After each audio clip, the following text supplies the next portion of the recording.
Hello and welcome back to the channel. We're out at the JP shop. JKS lift getting delivered?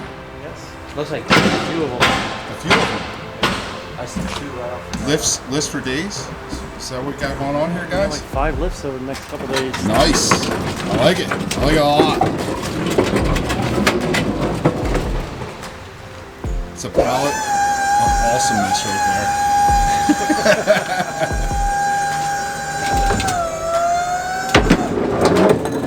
It's all yours, man. All right, thank you.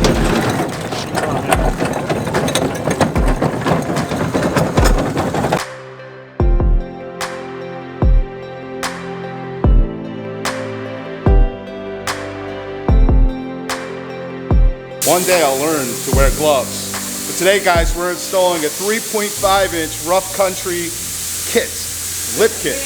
It's a spacer kit. They can hear me, Tracy. I'm talking very loud. Very loud in the shop. So, it's your basic spacer lip kit made by Rough Country. You can get this here at the JP shop.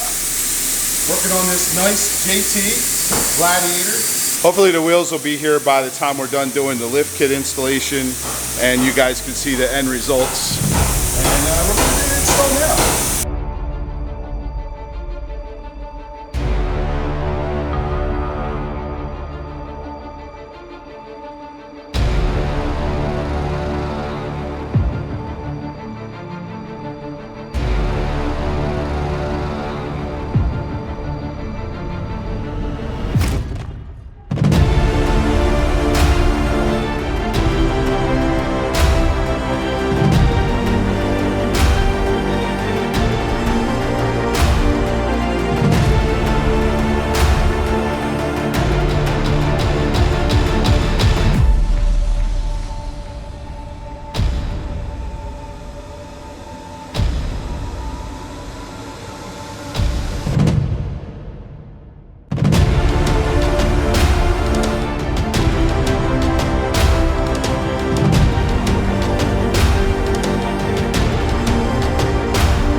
Front end all done.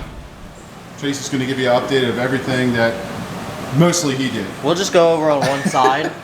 So we got our these are longer than the factory shocks are, the Rough Country.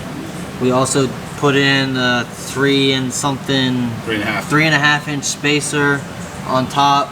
We did our extended sway bar links, and if you can peek over here, we've got the adjustable track bar set up, ready to go when we put it back on the ground. And the bump stops. And the bump stops. They're fun putting in. And a little trick. I know we said this before in other videos. When you're doing a lift install in here, you undo this 10mm bolt, releases that, gives you access to underneath here, and you can tighten that bump stop up. Any other tips? Do it good. Do it good? Mm-hmm. Yeah. Guys, always do it good, and if you don't want to do it good, just bring it to the JP shop. You need to make it clear, this is not my Gladiator, this is a customer's Gladiator, and this is the suspension that he opted for, the Rough Country 3.5-inch. I personally probably would have went with JKS, but everyone has their own needs and wants and what they want to do with their builds, and this is a basic kit to get yourself up to 37-inch tires if you want to. He chose to go with the awesome, I believe Nittos over there. I believe they're Nittos he's going with. 35 on an 18 wheel. On an 18-inch wheel.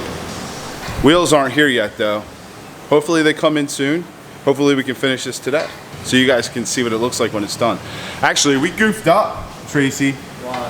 We're supposed to pull it out and in stock form, take photos and some video of it. Well. Oh well. Sorry guys, you know what these things look stock. They look silly stock. You gotta lift them. You gotta put at least 35-inch tires on them. Then they look good. They look really good. What are you doing? What's going on? I'm making sure I know exactly what I'm taking off. Spring shock sway bars. Yep, pretty simple. Rear's a lot easier than the front. Some days. Some days? This kind of setup, it can be a little bit more of a pain. Why is that, Tracy? So, I'll bring this over to you. This is the rear spring extension. And there's a hole that's in the top of the spring perch where this goes on top of the spring perch. The spring perch will be here, and then this will sandwich around it. So then you have to get this bolt and try and get it up in here and thread it through. Well, this weighs, Steve, how much do you think this weighs? Like 5 pounds maybe? Yeah, it's pretty heavy. It's heavy and awkward, so it's always good to have a buddy or a friend to try and do that. He's talking about me. He's talking about me. Are you my friend? Yes.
One thing we want to make note before you even start doing anything too crazy is you want to loosen these control arm bolts up because it's captured rubber, and I'll help you in the long run when you're dropping this axle.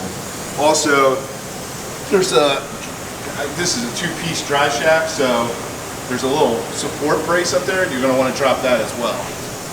Or maybe you can get away without. You might be able to get away without it. You might be able to get away But with it. if you can't, then you can always just drop it, and it's 2 16mm bolts. And then this, they say to drop your calipers, probably because your brake lines, but you got plenty of brake line. And you can also just unbolt this and be careful of, since this is a hard line, you don't want to stretch it out too far, but you can do it. We did it. Yeah, it was no problem. There's plenty of slack in there. Make sure you tighten the control arms to their proper specs. Oh, as always, you always got to do. Tighten everything to the proper specs. Torque. And I'm trying to think, there was, when he said he needed a buddy for this, but surprisingly, he got those spacers in pretty easily. Because I'm good like that. Now you're getting cocky. Wheels are back on. Tracey's probably going to bolt in the track bars for when it's on the ground, right? And then it's off to alignment at DZM. And then it's on the ground. And it's on the ground. Hey! Shh! Shh! Man, it definitely needs 35s. I don't know the tape out here. Alright, Steve. See, but here's the problem, Tracey. You didn't do the before measurements. Yes, we did. Oh, you did? Yeah. Okay, alright. Before in the front, we had, I'm going to call that 36.5. Okay. And in the rear, we had 38.5. Alright. So in the front,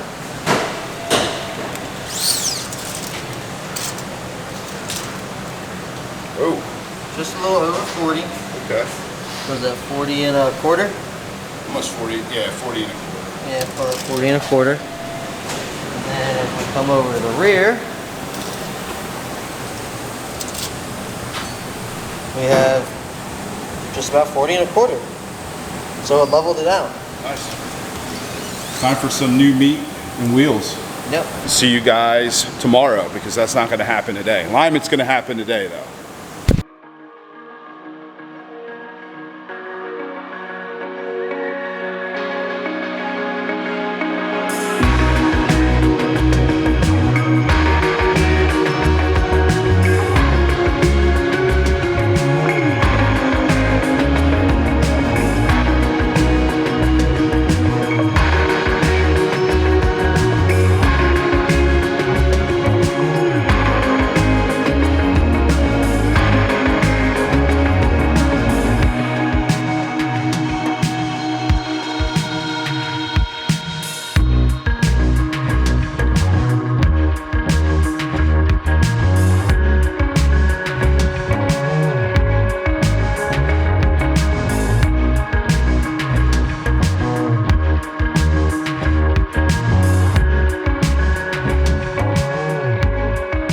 A little bit of trickery, guys. This is actually a Rubicon Gladiator, not the same one that we were originally lifting. We had some family stuff that came up. I'll get into that in a little bit, but this Gladiator is lifted with a 3.5-inch JKS J-Spec lift.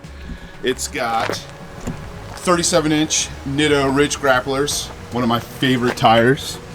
It's got the Fox ATS front steering stabilizer, which we have on the Ruby Beast. Highly recommend that. But man, this thing looks really good. Another awesome upfit by the JP shop.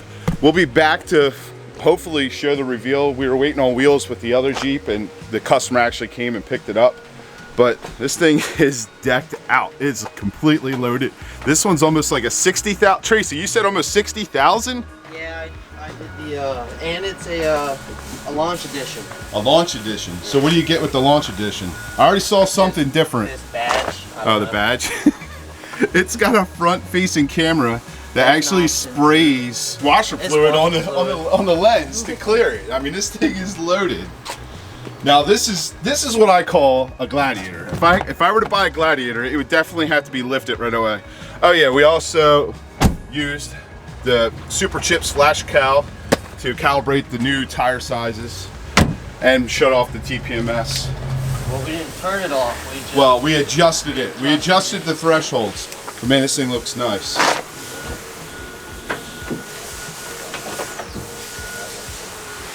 What do you think about getting one of these? I like my truck. Trade up. About 60,000. This thing's nice. Customer did it right. Box shocks all the way around, 2.0s. It already had Fox shocks. Black Rhino wheels. It already had Fox shocks. They had Fox shock from the factory. From the factory. Yep. It's Just the launch came there, edition. I think so. Okay. Very nice. Pretty much. Ooh, Off-Road Plus. I don't know what that is. Mine doesn't have that, but everything else looks pretty much the same. Minus the forward-facing camera. Hi. 4,190 of them. How many? 4,000? 4,190 of them. Okay. And they were all sold out on the day that you could pre-order them.